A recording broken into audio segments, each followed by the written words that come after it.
नमस्कार, न्यूज 24 परभणी वार्तामध्ये आपले स्वागत। मी शिवाजी चव्हाण। पाहूयात आजच्या ठळक घडामोडी। चला जाऊया पर्यटनाला। आज आपण जाणार आहोत नांदेड जिल्ह्यातील विष्णुपुरी या गावी। विष्णुपुरी येथे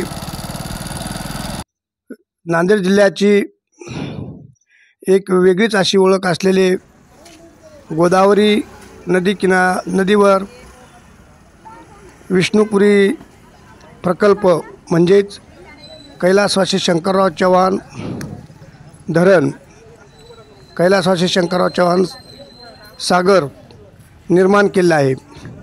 आणि या विष्णुपुरी धरणाच्याच किनाऱ्यावर गोदावरी नदीच्या तटावर भगवान महादेवाचे वसतिस्थान म्हणजेच श्री काळेश्वर मंदिर आहे। तर आज आपण पाहणार आहोत श्री काळेश्वर महादेव मंदिर, विष्णुपुरी, नांदेड। तर चला, हा आहे उत्तर दरवाजा।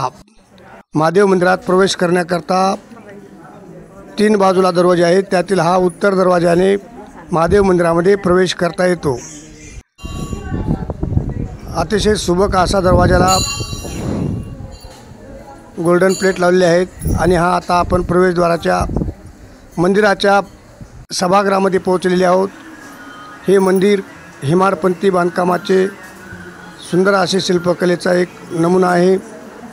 आणि या ठिकाणी भाविक भक्तांची नेहमी वर्दळ असते, विशेषतः सुट्टीच्या दिवशी व सोमवार, चतुर्थी आणि संपूर्ण श्रावण महिना व महाशिवरात्रीच्या महिन्यात प्रचंड गर्दी या मंदिरामध्ये असते। हे शिवकालीन हे शिवशंभूचे पिंड आहे, महादेवाचे पिंड आहे, अतिशय प्राचीन आहे आणि खूप मोठी आहे। या पिंडीचा व्यास देखील मोठा आहे आणि ते सतत भजन पूजन होते।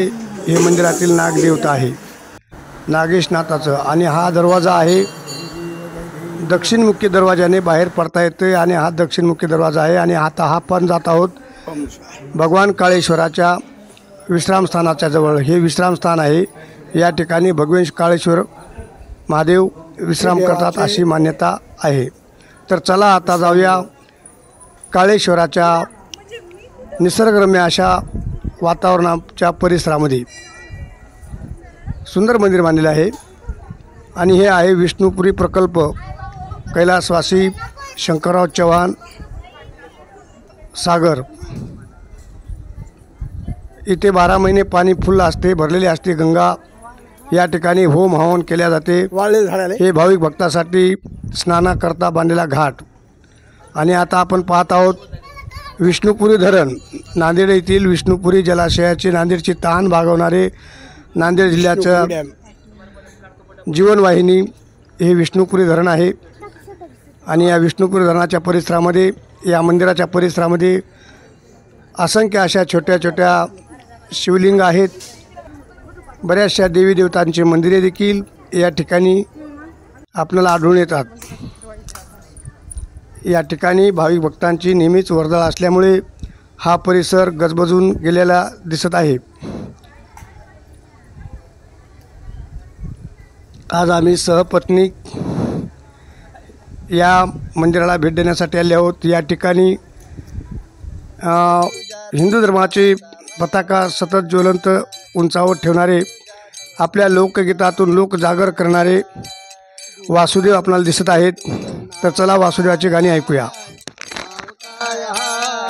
सांग तुझ्या दुधाचा भाव काय, सांग तुझ्या दुधाचा भाव काय, तू धर्मागत नाही ग तुला, खाण्याचा कायम झाला, तू धर्मागत नाही ग तुला, दही खाण्याचा कायम झाला, नदी पैसे ग हाय तू धर्मागत नाही, नदी पैसे ग हाय तू धर्मागत नाही, नाही नाही दूधवाले पोरी तुझं नाव काय हाय, सांग तुझ्या दुधाचा भाव काय हाय, तुझ्या दुधाचा भाव काय हाय दूधवाले पोरी तुझं नाव काय हाय नाव काय हाय सांग तुझ्या दुधाचा भाव काय हाय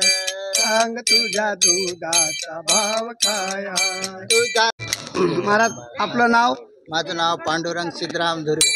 पांडुरंग सिद्धराम धुर्वे. आपलं गाव आता सध्या नांदेडमध्ये राहिला. महाराज आपलं नाव काय नाव रमेश विठ्ठलराव रोडगे मुदखेड. रमेशरावजी रोडगे साहेब. बा आता जवळपास तुमचं वय 60-65 पुढे गेला असेल. बर. आता तुम्ही हे व्यवसाय करताय वंश परंपरा करतायची वडिलापासून करता म्हणजे तुमच्या वाडवडिलापासून हा व्यवसाय तुम्ही करताय. तुम्हाला शासनाचं काही मानधन वगैरे मिळते का? नाही सध्या तर काहीच नाही. म्हणजे शासन तुम्हाला अजून मानधन देत नाही? नाही सध्या काहीच नाही. तुम्हाला शासनातून काय अपेक्षा आहे? आता पगार करावा म्हणून आमची अपेक्षा एवढीच, दुसरं काही नाही आम्हाला. तुम्ही पगारी करता समाज कल्याण ऑफिसला कधी फॉर्म भरले कोणाकडे? नाही भरले नाही का भरले नाही? नाही आम्हाला काही माहीतच नाही ना सर. माहीत असतं तर आम्ही भरली असते ना. म्हणजे अजूनही भटक्या विमुक्त जमातीचे लोक त्यातल्या त्यात तुम्हाला काय म्हणून ओळखतात? आम्हाला वासुदेव म्हणून ओळखतात. वासुदेव आहेत तुम्ही?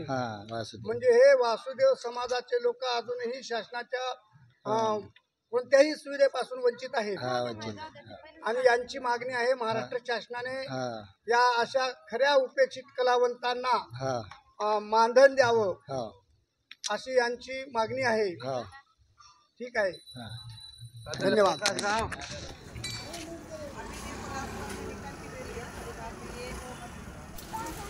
अशा ताज्या घटना घडामोडी पाहण्यासाठी आजच चॅनलला लाईक व बेल आयकॉन दाबून सबस्क्राईब करा व शेअर करा.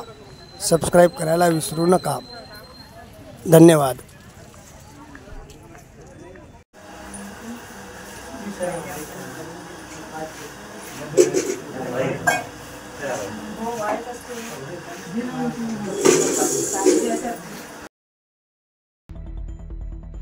आजचे बातमीपत्र संपले. पुन्हा भेटूयात पुढील बातमीपत्रात. नमस्कार.